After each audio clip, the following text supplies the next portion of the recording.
Hello everyone, my name is Nick and this is Load TV. As always, if this is your first time joining us, please go ahead and subscribe to our channel as well as check out Load.one to learn more about how Load is putting idle silver to work. And if you're already a member, welcome back. And thank you for joining us for the second part of our interview with the CloseCross CEO by Bhav. So without further ado, let's dive in. And speaking of Bitcoin, you've called for 20K by the end of this year. What are the fundamentals behind this? So it's both fundamental and technical reasons, right? So what I saw was how the increase occurred, let's say towards the end of 2017, and there were huge spikes and it was on thin volume and we did not fill in a lot of gaps. And what was very good to see is that there was a very stable increase on high volume up until the 3.5, 4.5 mark. And then more volume came in, which then resulted in the spike. So it wasn't on thin volume. So we filled the gap.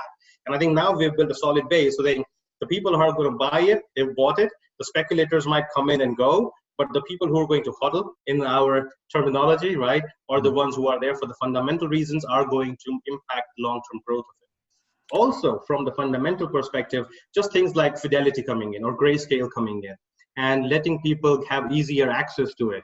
This is all going to give us a lot of fundamental basis for the long-term improvement. And let's talk about the global wealth ratio, right? So if you look at Bitcoin to global wealth, I also said, for example, not just 20K by the end of the year, but over the next 3 to 5 years, I do see it going to something around 63,000.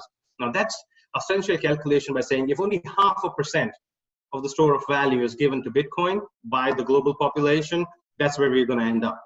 Right? And I believe that could well prove to be very conservative, but I rather aim low and get higher in the end, right? So I think there are a lot of reasons to believe in the fundamental story of Bitcoin. People actually compare to say, oh, gold is a limited resource. Well, so is Bitcoin. And actually, let me tell you, with all these different space related companies that are go mine gold somewhere else and bring it to Earth or whatever it is, actually, it's not a finite asset as you like to believe.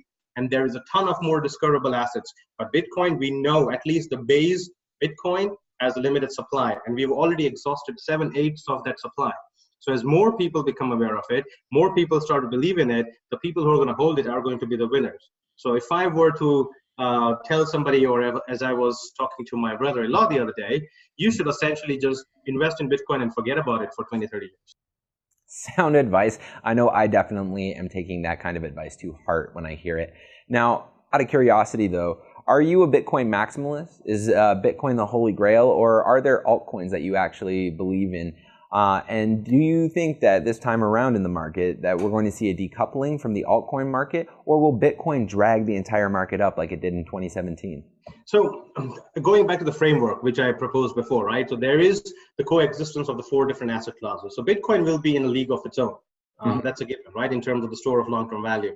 But there is a lot of value to be generated and to be had by the traders and the investors also in the other coins as well. So let's talk about the blue chip coins, right? So if we talk about Ethereum, I think that's going to have a long-term play here. Doesn't matter. People will crib about the number of transactions we can process per second, but things are coming which will help improve that as well.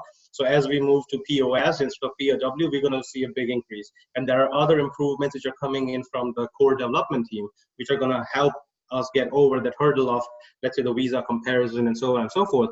So I do believe that there might be a decoupling of just an amount of value generation, but doesn't mean that the other asset classes are not going to appreciate and are not valuable to the economy in general and to the investors.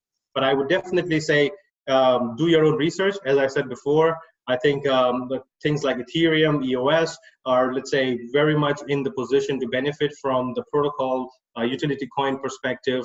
So yes, there might be a decoupling in the amount of returns you get, but there's definitely different asset classes to be had. Now, speaking of other asset classes, do you believe that the stock market is presently overheated? And personal curiosity here, do you feel that over time, most of the traditional finance will actually migrate over to blockchain and crypto? So is the stock market overheated right now? I would like to think so, right? I think the room downwards is definitely more than the room upwards. So I'm not saying it's going to crash tomorrow by 20, 30%, but it's definitely in that space where additional value is difficult to be perceived, right? And I can also imagine that there will be flows of value which are coming out of the traditional markets and going into the new age markets as well, which will ultimately benefit the people in the, let's say, the blockchain and the crypto space. So I really think this is a point in time where it might have an emotional influence if the stock market starts to go down. But if you look at it fundamentally, there's also going to be a larger money that's going to be taken off the table from the traditional asset classes and go into the new asset classes. Right? So I think on a trade-off basis, the inflow of the new money is probably going to outweigh the emotional drag. All right, last question on the docket for today. Something a little bit more fun, and as always though, a disclaimer, people should always do their research before investing in any sort of venture or endeavor. But what are some cryptocurrencies that you're a fan of? I would say definitely look at Ethereum, so ETH, EOS. Those are a good place to have. I would say categorically things like XRP, I would stay away from personally. People love it. I don't understand why. So I would definitely say that is something I would not recommend strongly. And then there are, of course, jurisdiction plays, right? So if you look at something like NEO, it might still work out to be a great success story if you're depending on the Chinese market where they have a very large traction. So you need to understand there might be some global plays, some technology silo plays, some protocol level plays, but also some jurisdictional plays. And so if you look at all those things, there are quite a few different assets out there that you need to discover. I would personally say beyond Bitcoin, I personally, say do your own research. That's all we have for today. Thank you so much for joining us. What's next for you? Next for me is, I think this is evening time here in Switzerland, so I'm going to go hang out with the kids and try not to work too hard tonight. That's all we have for part 2 of our interview with Vaibhav, the founder and CEO of CloseCross, a cryptocurrency market prediction platform. Hope that you guys thoroughly enjoyed the interview. I know I did. And as always, if this is your first time joining us, please go ahead and subscribe to our channel, as well as check out Lode.one to learn more about how Lode is putting idle silver to work. That's all for today, guys, and take care.